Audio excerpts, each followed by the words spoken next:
muddo kadib markii Hargeysa la iskaga qaxay waxay dawladda Soomaaliya soo aruurisay wixii dadka badbaaday ee magaalada duleedadeeda ku hadhay iyo dad qaxoonti Soomaali galbeed ahaa oo ay doonaysay inay Hargeysa dad u noqdaan maadaama ay dadkeedii waxna dileen waxna qaxiyeen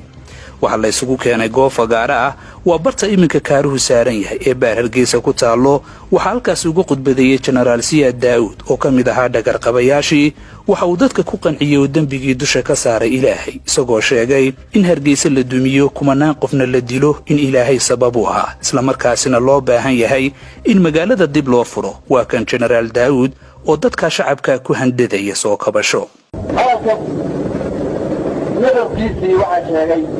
مسؤولين تيجوا رجلي أصلي شيء واحد ذاك يسوونه وحويه وكفين كمجال هرجيسة ميت يلا قربك اليوم واحد كم مرة يوجدين وهذه كم عجلة كفين تلوي ميت يسوونه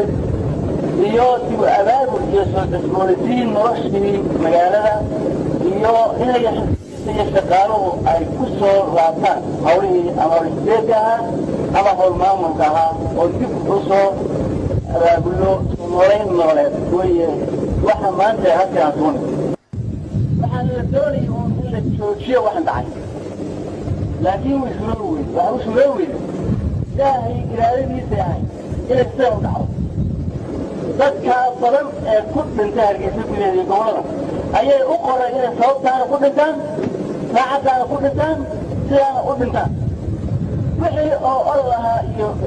لا واحد أنا كورة مداتها ما تمثلوا بس هذا الجسد قف في شراي واقيا